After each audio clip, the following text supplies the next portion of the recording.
Assalamualaikum warahmatullahi wabarakatuh. Halo Madrid.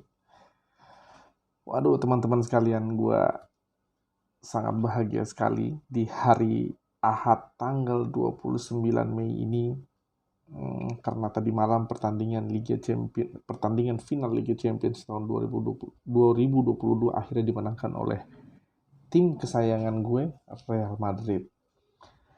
Eh, pengen sedikit review begitu ya, bagaimana jalannya pertandingan tadi malam eh, dari sudut pandang gua tentunya. Sebelumnya eh, apa namanya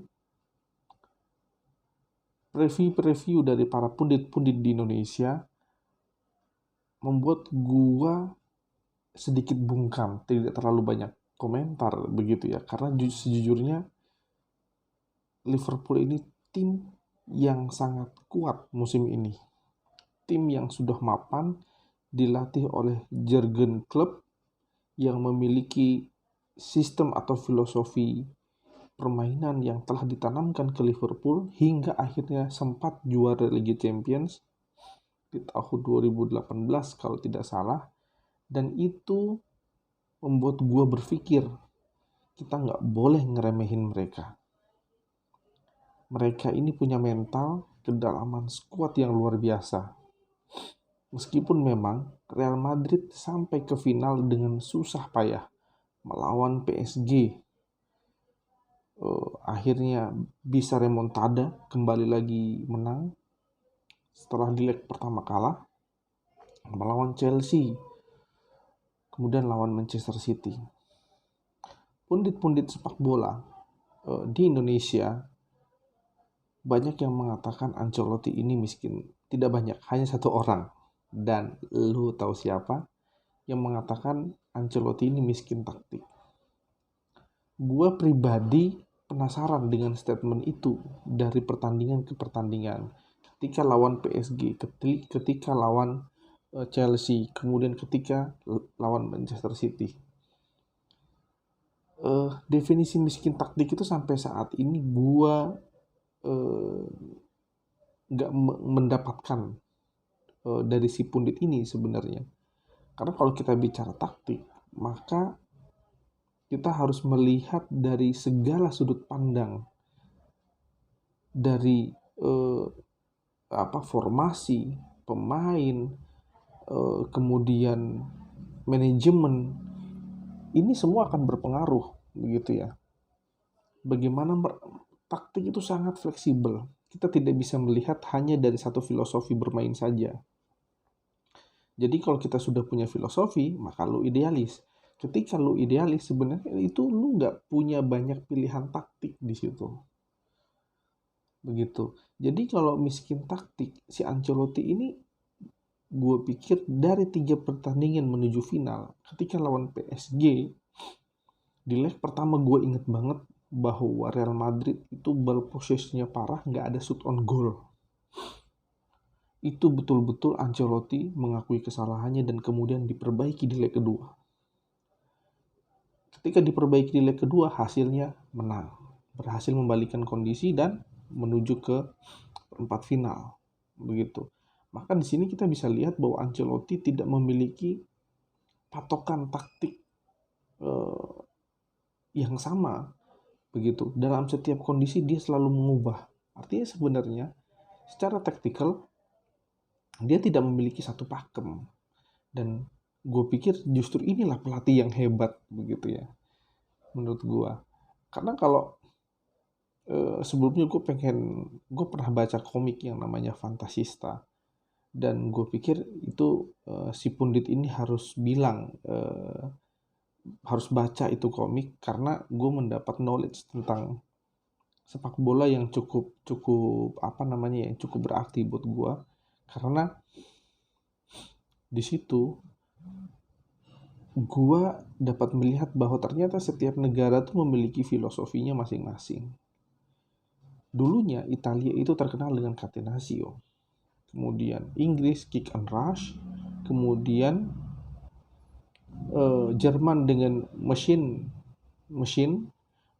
formation begitu ya. Jadi dia punya pakem bermain cepat, tapi dia tidak bisa melakukan, biasanya pelatih Jerman tuh tidak bisa melakukan perubahan-perubahan di tengah-tengah pertandingan, paling pergantian pemain, tapi sistem bermain hanya itu, begitu. Liga Spanyol tentunya dengan saat ini tiki taka. Nah, kekinian mulai muncul gegenpressing, kemudian tiki taka. Liga Italia pun mulai berkembang dengan pola yang berbeda yang entah sampai saat ini belum ditemukan yang menonjol ya kalau Liga Italia.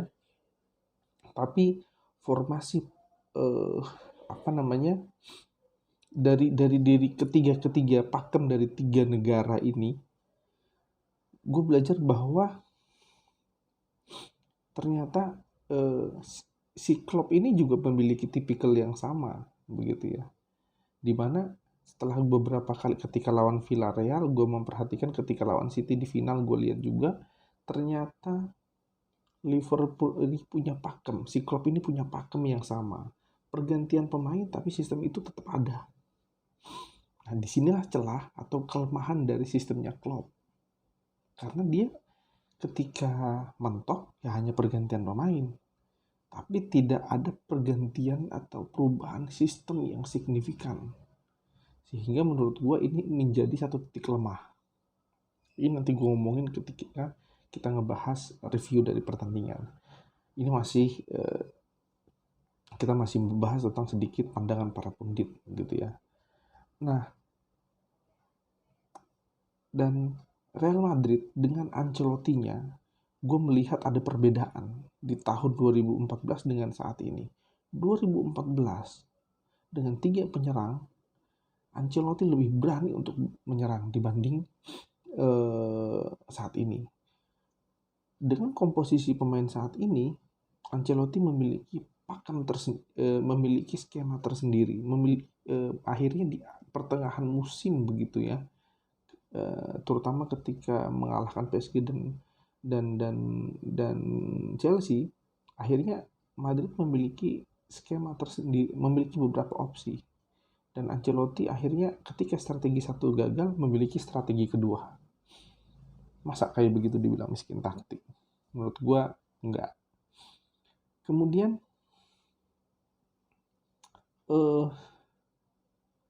sejujurnya Madridista mayoritas itu sebenarnya nggak yakin Madrid ke final. Mereka sendiri pesimis karena pembelian yang biasa saja, kemudian striker yang udah tua, pemain tengah yang udah tua, tapi ternyata Alaba dan Camavinga merupakan pembelian yang vital di tahun kemarin ya, sehingga Ancelotti memiliki backup yang luar biasa ketika sistem pertama gagal berjalan.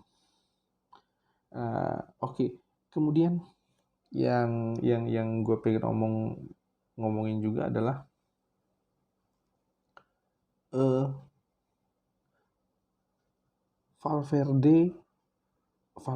skema Valverde di sayap kanan. Katanya Rodrigo ketika di sayap kanan, maka ini merupakan senjata Madrid. Buat gua namanya strategi. Kita tidak bisa melihat dari menit-menit tertentu. Strategi itu bisa jangka pendek, jangka menengah, maupun jangka panjang. Bahkan gue bisa bilang bahwa 4-0 kekalahan melawan Barcelona merupakan bagian dari strategi Ancelotti. Jarak sudah lumayan, maka ini adalah percobaan yang layak. Begitu. Makanya kemudian manajemen memaafkan Ancelotti, tidak membahas masalah masa depannya ketika kekalahan tersebut. Menurut gue ya, beda pendapat nggak ada masalah. Kemudian, oh iya, faktor individu. Benzema, Modric, Vinicius, Kroos, katanya ini mereka adalah pemain-pemain kunci. Ancelotti mengandalkan mereka. Setiap pelatih memiliki orang-orang kepercayaan dalam lapangan yang dijadikan kunci permainan. Tapi, gue melihat bahwa lu kalau ingat tahun 2014, Ancelotti itu kehilangan Xabi Alonso di final. Gitu. Kehilangan Xabi Alonso nggak main saat itu. Padahal Xabi Alonso merupakan pemain penting saat itu di musim itu. Tapi apa yang terjadi? Madrid tetap menang dengan perubahan, kalau nggak salah itu Kroos yang menjadi DMF saat itu. Akhirnya di final bermain menyerang. Nggak ada masalah Ancelotti melakukan itu. Artinya dia tidak berpatokan kepada satu atau dua pemain sebenarnya. Tapi tentu pelatih memiliki pemain-pemain andalan, itu wajar. Begitu, itu wajar sekali. So, jangan bilang lagi Don Carlo ini mengandalkan begini, Madrid mengandalkan ini. Janganlah, benci boleh, tapi menafikan kehebatan satu tim itu nggak bisa juga. Oke, kita ke review pertandingan malam tadi. Pertandingan tadi malam, Real Madrid sesuai, jujur, gue dengan pendapat-pendapat para pundit di preview pertandingan, gue ngeri banget lawan Liverpool ini. Ngeri banget. Real Madrid ini melawan Liverpool dengan komposisi pemain yang sebenarnya kedalaman skuadnya nggak dalam-dalam banget.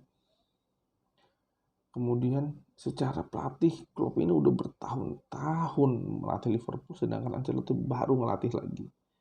Satu-satunya harapan gue adalah mentalitas Madrid di UCL, dan kedua pengalaman Ancelotti dan kedewasaan dia ketika bermain. Strategi yang Ancelotti carikan begitu ya. Nah di sini Ancelotti bermain safe. Ancelotti paham bahwa Liverpool ini, terutama Klopp, ini gaya mainnya seperti apa, filosofi melatihnya seperti apa. Ancelotti tahu persis. Dan lu kalau tahu, pelatih Italia atau tim Italia ketika lawan tim Jerman itu selalu menang. Itu selalu menang.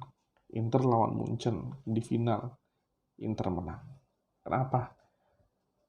Karena tim Jerman sebenarnya itu nggak terlalu kreatif sebenarnya dalam membangun tim.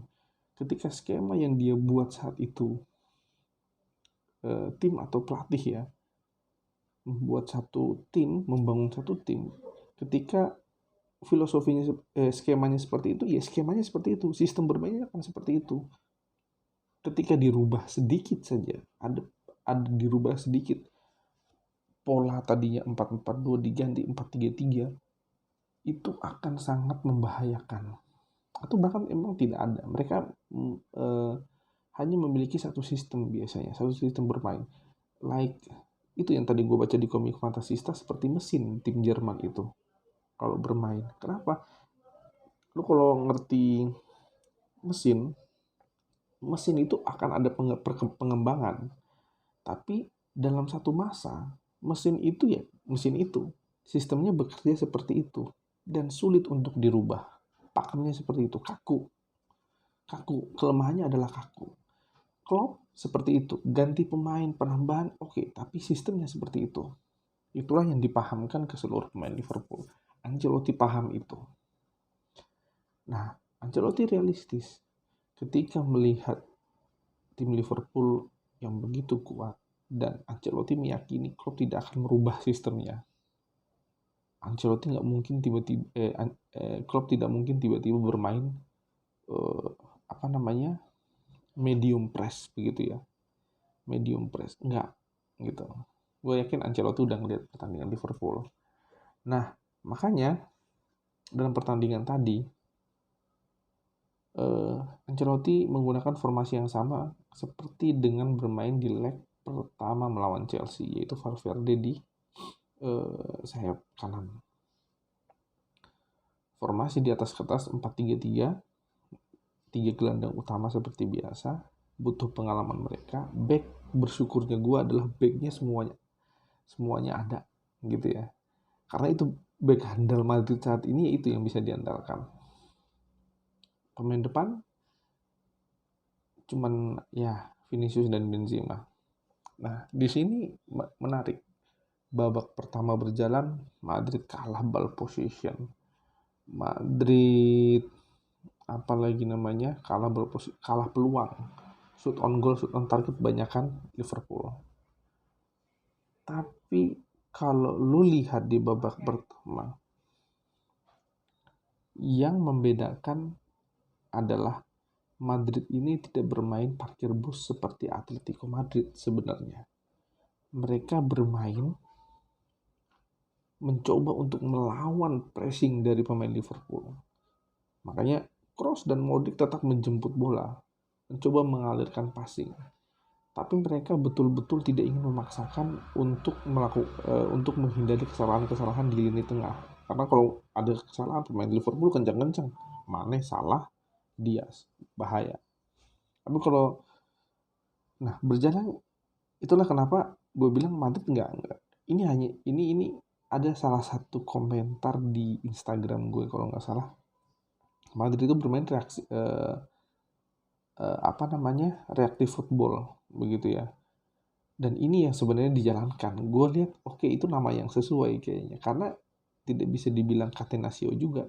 Karena Madrid berusaha untuk menjauhkan bola dari area gawang. Seperti biasa, bola di kiper, mereka akan berusaha untuk menguasai permainan dengan passing ke bek kanan kiri, mencoba passing. Tapi Liverpool luar biasa. High pressnya mereka luar biasa. Nggak ngasih ruang sama sekali pemain tengah Madrid untuk bergerak begitu ya. Tapi aliran bola bukan tidak ada, tetap ada. Peluang akhirnya kan ada satu gol, cuman akhirnya dianulir. Artinya mereka tidak diam, tapi bergerak. Vinicius, Valverde dan lain sebagainya. Dan pertarungan yang paling seru sebenarnya di sisi kanan, Carvajal dan Diaz. Diaz ini kan baru masuk final Liga Champions, belum ada apa-apa. Ancelotti tahu Carvajal sudah tidak muda lagi. Valverde backup. Valverde luar biasa. Dia backup lini tengah, backup juga, tapi sisi kanan ya. Jadi sisi kanan itu disisir sama dia. Sampai dia membackup juga. Dia selalu menjadi. Jadi sebenarnya kita ada 2 DMF. Setiap serangan balik ada Valverde di sisi kanan, baru kemudian ketemu sama Carvajal. So kalau Valverde lolos, ada Carvajal. Tapi bukan berarti Valverde pernah dicoba jadi bek kanan, tapi tidak berhasil. Makanya dia paling cocok adalah di posisi kanan itu. Gitu. Nah, banyak peluang terjadi dan kita perlu akui Courtois luar biasa. Courtois bermain luar biasa, dan sebenarnya dia bermain luar biasa ini hampir mirip dengan ketika dia di Atletico sebenarnya. Ketika di Atletico juga sebenarnya dia bagus, luar biasa. Sulit Madrid ngebobolin dia tuh sebenarnya.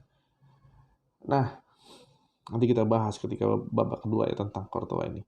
Di babak pertama ini peluang banyak terjadi, tapi bagusnya Courtois kalau kita perhatikan itu karena disiplinnya pemain defender Madrid dan gelandang bertahan Madrid. Mereka menutup sekecil mungkin sehingga tidak ada ruang yang banyak. Striker tuh kalau ada dua opsi dari sisi seorang striker, ada 2 opsi, maka itu lebih enak buat dia. Tapi kalau hanya satu opsi, ya dia cuma syuting aja. Tapi di sisi kiper, begitu juga di sisi kiper, kalau ada 2 opsi ruang tidak tertutup banyak, maka itu lebih membahayakan. Makanya dari tadi ada peluangnya Mane itu cuma ruang itu saja. Makanya Courtois pun di sini rasa percaya yang dibangun Ancelotti luar biasa. Jadi bergerak menepis bola itu pun pasti dia sudah mengantisipasinya dengan baik. Ditutup ruang lain tapi terbaca ruang mana yang akan dia ditendang ke sudut mana begitu. Ini sebenarnya yang perlu kita pahami sama-sama bahwa Courtois bagus, tapi peran defensif dalam menutup ruang itu penting untuk meringankan beban dari seorang kiper sebenarnya. Jadi ketika ruang itu tertutup, ruang yang enak tertutup, maka opsinya adalah ruang yang sulit begitu. Nah, kemudian bagaimana Liverpool ini punya 2 bek kanan kiri yang luar biasa. Alexander-Arnold dan Robertson. Tapi itu pun mereka tidak memberikan bahaya yang signifikan karena Carvajal dan juga seperti tadi saya bilang, Kroos pick up juga, bantu Mendy juga, kemudian Valverde bantu Carvajal juga. So Real Madrid tidak menguasai bola, tapi mereka tidak parkir bis karena kemudian mereka berusaha untuk balik menekan, menguasai bola, berusaha sekuat mungkin. Tapi mereka tahu sistemnya Liverpool memang luar biasa. Sistem permainan Liverpool sudah jadi rapat sekali. Ruangnya itu kalau ada satu atau dua ruang, makanya ruang Benzema itu, peluang yang gol Benzema yang dianulir itu kan tercipta gap, high pressing line defense mereka terlalu naik begitu di momentum yang tepat saat itu, dan itu lolos offside Benzema. Itu kalau satu sentuhan mungkin bisa jadi gol tuh, kalau satu sentuhan ya.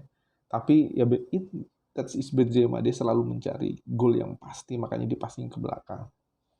Atau mungkin dia juga goyah ketika turun ya, karena dia ketika mengontrol bola itu. So di babak pertama ini Liverpool boleh menguasai bola, tapi Madrid pun tidak ingin mau dikuasai. Kira-kira seperti itu. Nah, babak kedua berjalan. Di babak kedua ini, entah apa yang disampaikan Ancelotti di ruang ganti, tapi mereka lebih bersemangat. Lebih bersemangat untuk lebih bersemangat untuk mengincar ruang-ruang di belakang line defense. Yang akhirnya kemudian tercipta gol oleh Vinicius. Dan kalau kita Madridista terutama memperhatikan Vinicius, itu jarang banget gol kayak begini. Jarang banget. Dia selalu capping atau dapat terobosan yang enak. Jarang tiang 2 tuh jarang. Karena tiang 2 itu butuh intuisi, dan intuisinya dia memang belum setajam Benzema ya menurut gue ya. Tapi gol tadi makanya bola tuh kurang smooth sebenarnya. Kakinya pun itu kurang nyaman lah. Agak, kalau nggak salah agak kecepatan ya kalau nggak salah tuh. Makanya pakai kaki kanan itu agak disangkutin istilahnya. Nah, di situ dan di sini lah peran Valverde sebenarnya luar biasa. Itu asisnya luar biasa tuh, tiang jauh.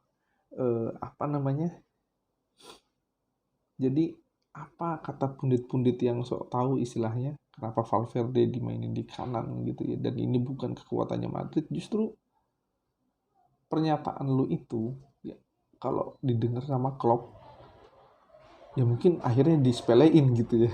Lu jadi blunder sebenarnya. Jadi blunder karena Valverde ini dia punya beberapa kemampuan. Oke, dia tidak sebaik Rodrigo dalam menyisir sayap kanan ketika menyerang, tapi dia punya 3 fungsi. Nyerang gitu, kemudian tengah, bantu defense. Dia makanya sering rangsek ke tengah, kasih ke cross lagi. Jadi otak tetap ada di Kroos dan Modric, tapi dia mengamankan bola, safety, perebutan bola dan lain sebagainya, dia cukup kuat. Itulah kenapa Ancelotti menaruhnya di kanan begitu ya. Karena sebenarnya tugasnya mengamankan juga sisi kanan dan sisi tengah. Kanan tengah itu areanya dia, tanggung jawab dia juga. Ngebantu Modric, ngebantu Carvajal, ngebantu Casemiro itu sekaligus tuh. Nah, bahkan ngebantu pemain depan ketika penyerangan karena dribblingnya kencang banget ya. Kalau adu sprint, ayo lah, anak muda gitu kan. Nah, ketika gol Vinicius Junior, di sini sebenarnya kita suka melihat bahwa Liverpool yang terkena mental. Padahal sebenarnya di pertandingan final Liga Champions seperti ini, Madrid pun, tim yang mencetak gol pun, itu mentalnya harus kuat. Seperti apa permainan ini mau dibawa begitu ya. Terus ketenangan itu harus dikuasai. Itu kan fungsi mental. Itu fungsi mental. Kalau mereka mentalnya nggak kuat, mereka nggak tenang dalam bermain, maka kerjanya buang bola aja. Sedangkan buang-buang bola tanpa arah itu sangat disayangkan gitu. Buang bola, lawan dapat, mereka kuasain lagi. Akan ada akan akan terbuka peluang-peluang kembali begitu. Nah, yang dilakukan Madrid adalah tidak parkir bus, tidak buang-buang bola. Ini banyak yang suka salah kaprah. Banyak yang suka salah kaprah yang bilang Madrid itu mainnya parkir bus, parkir bis gitu ya, catenaccio, padahal tidak. Ini adalah reaktif football. Dan mereka selama pertandingan tadi sebenarnya itu berusaha menguasai bola, dan ketika defense pun tidak asal membuang bola. Tidak asal membuang bola. Makanya Vinicius tetap diganti sama Rodrigo. Benzema tetap bermain tapi akhirnya agak mundur untuk memancing back sebenarnya. Untuk memancing back. Makanya kemudian muncul peluang-peluang juga. Peluang-peluang yang mematikan semua. Peluang-peluang yang tidak mungkin didapatkan Liverpool, gaya bermain Liverpool. Karena Liverpool itu selalu ingin nyerang. Liverpool dengan strategi filosofi Klopp itu selalu ingin menyerang dan mencari ruang-ruang kecil untuk menciptakan gol. Dan itu jujur, kalau gaya bermain seperti ini masih lebih membahayakan Barcelona dibanding Liverpool saat ini. Masih lebih membahayakan Barcelona, bahkan di 3 pertandingan sebelumnya ketika lawan PSG, Chelsea, dan City, lebih membahayakan ketika melawan Chelsea di leg kedua. Itu gila. Itu mereka gila banget mainnya. Itu gila Chelsea itu. Lebih bahaya itu. Lebih bahaya Chelsea.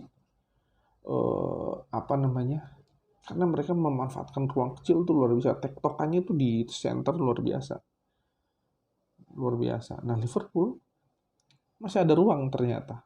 Masih mudah ditebak dibanding Chelsea ataupun City ya. Tapi kalau Liverpool masih bisa ditebak. Begitu. Masih bisa ditebak. Nah, apalagi Barcelona. Barcelona tuh waduh lebih sulit waktu zaman Messi, lebih sulit. Tektokannya lebih musingin begitu ya. Nah, kemudian setelah mencetak gol, Madrid tidak bertahan full. Ketika mereka mendapatkan bola, passing lagi. Mereka coba kuasai bola lagi. Bermain mencoba menguasai bola, tidak asal buang. Jadi mereka ketika dapat bola, buang, ada line kedua, coba passing ke depan lagi. Tunggu lagi, passing lagi. Mereka makanya tercipta peluang-peluang yang luar biasa, yang ada Ceballos depan berhadapan dengan kiper, dan Ceballos akhirnya terbukti ya. Dia belum cukup pengalaman dan sangat tegang kelihatan ketika di depan gawang itu. Padahal itu kalau itu kan harusnya gol itu istilahnya. Nah, jadi sekali lagi Real Madrid nggak bermain parkir bus, bukan bermain catenaccio. Itu udah nggak zaman lagi sebenarnya. Udah nggak zaman lagi. Mereka bermain reaktif football. Begitu reaktif football, bagaimana lawan bermain, mereka akan mencoba menyesuaikan. Dan kalau kita perhatikan line defense-nya, nggak kayak Atletico. Atletico tuh ya hampir 11 yang bertahan. Tapi kalau Madrid enggak, mereka hanya menjaga keselamatan. Kemudian begitu bola mau siap-siap langsung counter pelan ataupun counter cepat. Itu sangat bergantung dengan Benzema biasanya yang mengatur tempo itu. Nah, jadi teman-teman sekalian, di pertandingan babak kedua ini Liverpool memiliki peluang. Dan sekali lagi Courtois bermain cukup gemilang, sangat gemilang menurut gue. Dan gue nggak tahu kenapa dulu di Atletico bisa dibantai 4-1 gitu ya. Mungkin auranya berbeda, dalam aura yang berbeda di tim yang berbeda. Dan banyak yang bilang Alaba dan Militao ini bapuk begitu. Tapi kalau tadi bermain rapat, artinya jadi ini yang bilang bahwa Militao ini bapuk, itu orang yang sama juga yang bilang Ancelotti miskin taktik. Tapi kita perhatikan,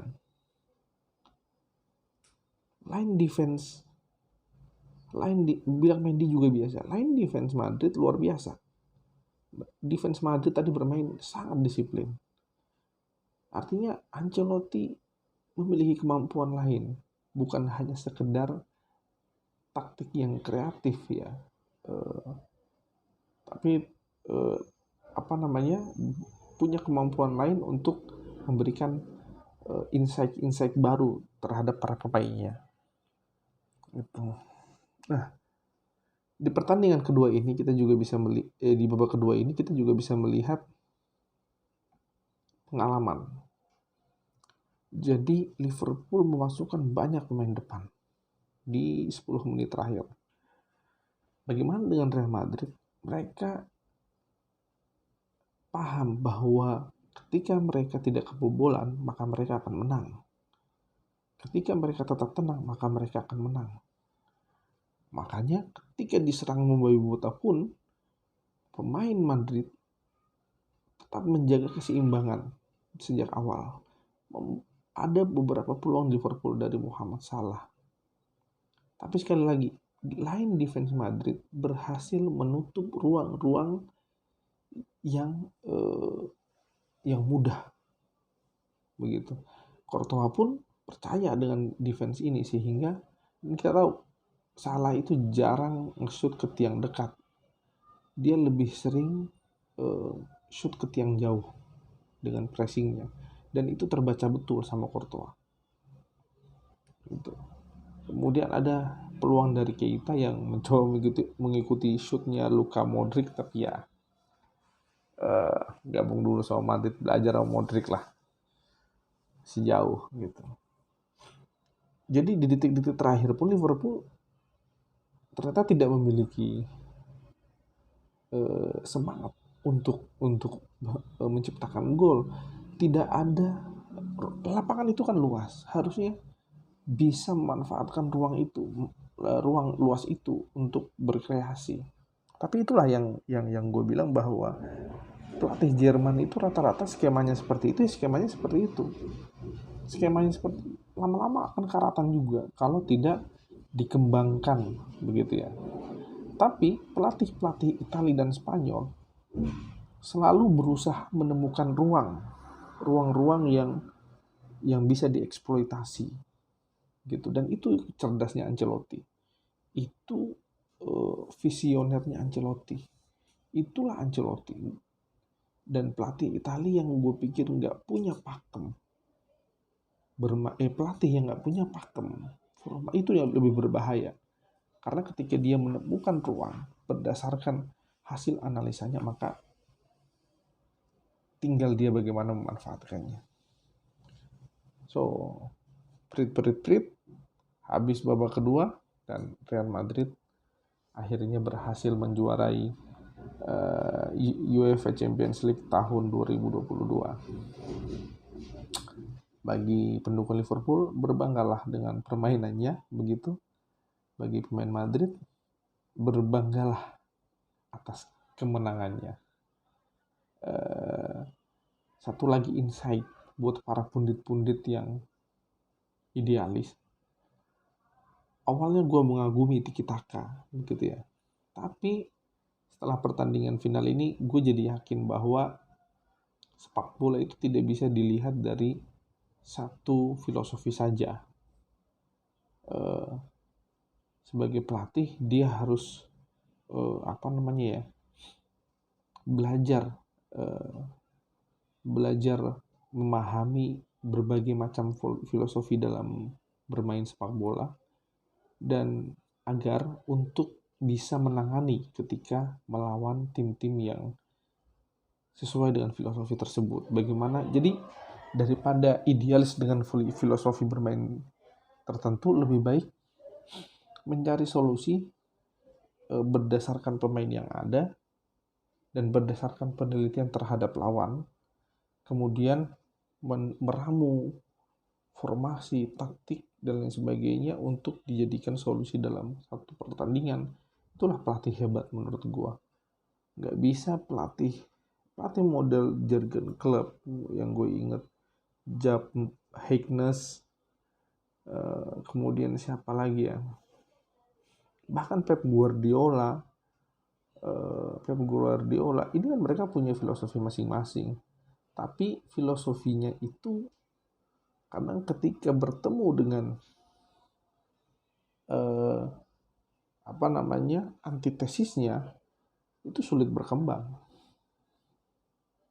Gitu. Bahkan kita tahu filosofinya Pep ini kan sebenarnya tiki taka juga. Ketika diterapkan di City, di Munchen tidak berjalan karena nggak ada Messi. Harus ada pemain andalan juga. Nah, filosofi bagaimana dengan Ancelotti? Ini adalah pelatih fleksibel. Dia tidak mematok filosofi tertentu. Dia di AC Milan, dia di Everton, dia di Chelsea, kemudian dia di Munchen, dia di Madrid, itu memiliki pakem yang berbeda. Sangat berdasarkan dengan sumber daya pemain yang dia miliki. Bagaimana tekniknya, kemudian mungkin bisa jadi bagaimana kebijakan manajemennya, itu sangat menjadi pertimbangan bagi Ancelotti. Karena dulu di AC Milan 4-3-1-2 kalau nggak salah, atau 4-3-2-1. Ketika di Munchen beda lagi. Dia menyesuaikan terus. Bahkan di Everton pun sebenarnya dia cukup berhasil, begitu ya. So bahkan Ancelotti, gue pikir dia pelatih top ya, layak disejajarkan dengan pelatih-pelatih top lainnya. Tidak bisa dibilang pelatih biasa. Kemudian satu lagi pemahaman tentang pemahaman tentang eh, pemahaman tentang sepak sorry pemahaman tentang yang penting itu permainan. Ini juga merupakan satu kesalahan menurut gua. Kenapa ada turnamen? Kenapa ada kompetisi? Biar setiap tim sepak bola memiliki tujuan. Itu pertama kan. Apa fungsi permainan, filosofi dan lain sebagainya? Itu adalah alat. So, alat ini bisa berubah. Ketika alat saat dulu masih ada kampak, pakai kampak dan kuda misalnya. Sekarang ada punya senjata, otomatis ya senjata otomatis. Begitu kan. Dan lebih kompleks lagi, membuat perubahan dalam satu sistem permainan, beberapa opsi-opsi solusi ketika menghadapi tim-tim yang ada, itu lebih penting. Dan itulah yang sebenarnya dimiliki oleh pelatih-pelatih Italia, pelatih Spanyol, begitu ya. Mereka hanya membutuhkan, makanya pelatih Spanyol selevel Pellegrini di Liga Inggris sukses dengan Manchester City-nya. Karena kenapa? Timnya luar biasa, gitu kan. Jurgen Klopp ngelatih misalnya Dortmund, ya ternyata nggak juara champion juga kan, istilahnya. Sistemnya bermain, tapi tidak dengan tidak tanpa dukungan dari kualitas pemain juga. So jangan ngeremehin juga istilahnya gitu ya. Permainan itu penting, filosofi itu penting, tapi bukan sesuatu yang mutlak. So kita perlu tujuan. Suatu tim itu bagaimanapun perlu tujuan. Apa yang menjadi tolak ukur tim itu bagus, ya adalah seberapa banyak dia memenangkan turnamen tersebut, begitu. Karena kalau kita cuma bicara sepak bola itu hanya berdasarkan taktik, itu hanya satu bagian. Masih ada bagian manajemen, pembangunan mental, kemudian aura dalam tim tersebut, begitu. Kita bermain di tim Everton beda dong sama bermain ketika di Real Madrid atau MU misalnya, atau di Liverpool, sangat beda. Nah, berdasarkan informasi yang gue dapat, makanya satu tim Spanyol berhasil mengalahkan 4 Liga Inggris di top 5 Liga Inggris ya. Gue sejujurnya sebelumnya gue termakan media, banyak yang bilang Liverpool begini. Jadi gue no comment, nggak ada preview yang lebih detail juga, karena emang Liverpool luar biasa. Dengan Jurgen Klopp-nya tuh luar biasa, gue akui. Tapi Sepertinya dalam dunia sepak bola saat ini ada perubahan. Ada perubahan, tapi ternyata tetap sama begitu ya. Liga Inggris lebih mengedepankan industri sepak bolanya. Tapi mereka membutuhkan impor pelatih, impor pemain gitu. Berapa banyak pemain Inggris yang ada di Liverpool? Pemain Inggris. Berapa banyak pemain Inggris yang ada di Manchester City? Ini jadi banyak impor pemain dari luar ke dalam. Pemain selevel siapa ya? Silva yang di Manchester City, kemudian Juan Mata, itu bisa jadi andalan luar biasa di Liga Inggris gitu. Tapi belum tentu di Liga Spanyol ataupun Italia gitu ya. Secara kompetisi, Liga Inggris ini memang betul-betul cocok dijadikan industri karena berdasarkan hitungan-hitungan blow up media, kemudian kompetitifnya yang gue pribadi nggak tahu kompetitifnya itu sebenarnya ya karena media ngangkat aja sebenarnya, terlalu ngangkat tinggi-tinggi gitu. Liga Italia kemarin juga sebenarnya kompetitif sekali sebenarnya kan sampai detik terakhir. Dan Liga Inggris juga pernah mengalami ketika yang juara tuh MU Arsenal, terus itu pernah kok ngalamin seperti itu. Liga Spanyol yang juara UEFA itu dari kemarin UEFA Cup Villarreal, kemarin Frankfurt. Jadi tim-tim menengah pun sebenarnya luar biasa. Karena jadi kalau kita lihat dari sisi industri sepak bola, maka Liga Inggris ini sebenarnya layak dijadikan industri sepak bola terbesar lah. Dengan kompetisi yang sangat kompetitif begitu ya, dengan turnamen yang sangat kompetitif. Bahkan banyak tuh pialanya tuh. Tapi Liga Spanyol dan Liga Italia, tapi jika kita melihat secara kualitas sepak bola, kualitas permainan sepak bola dengan kematangan filosofinya, maka Italia dan Spanyol itu lebih memiliki nilai, lebih memiliki passion dibanding Liga Inggris. Bayangkan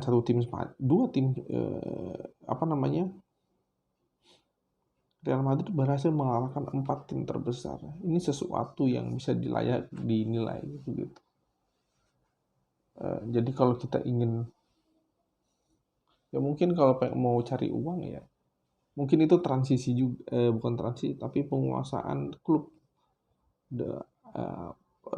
Sultan-sultan Arab begitu ya, sultan-sultan Arab berhasil membeli satu klub, membeli pemain, membeli pelatih dan lain sebagainya. Akhirnya Liga Inggris menjadi kompetisi yang seperti itu, kompetisi yang industri sekali lah, industri sepak bola sekali. Tapi kalau bicara passion sepak bola, Liga Spanyol, Liga Italia masih tetap yang terdepan menurut gua. AC Milan bisa jadi yang sekarang ketika melawan Liverpool, belum tentu Liverpool atau Manchester atau Chelsea bisa menang begitu ya. Gue masih belum yakin. Mungkin itu saja yang pengen gue sampaikan, preview dan juga review ya, anggap aja begitu, dan juga ngomongin tentang sport. Banyak yang pengen gue omongin seperti tadi karena memang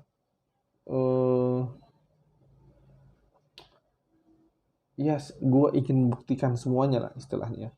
Banyak pun satu pundit sepak bola Indonesia yang Coach Justin kan beberapa kali ngomongin tentang Real Madrid ini, sehingga gue pikir perlulah kita kasih balasan sedikit begitu ya, karena gue perhatikan dia nggak objektif juga.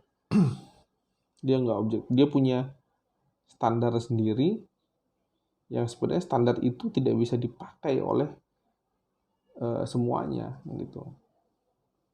Dan bisa jadi ya karena emosi, karena Madrid juara gitu ya.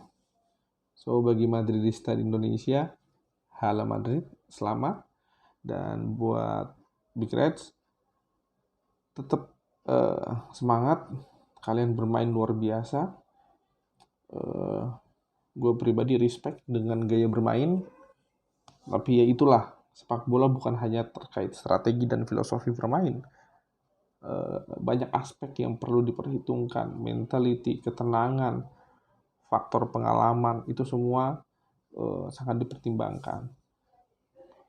Gaya bertahan Real Madrid seperti tadi, jika tidak direncanakan dengan baik, tidak disiapkan dengan baik, ya akan habis juga sebenarnya. So, respect for Liverpool, hala Madrid, buat Madridista Indonesia, have fun, sampai mungkin besok ya di hari kerja dengan senyuman, hala Madrid.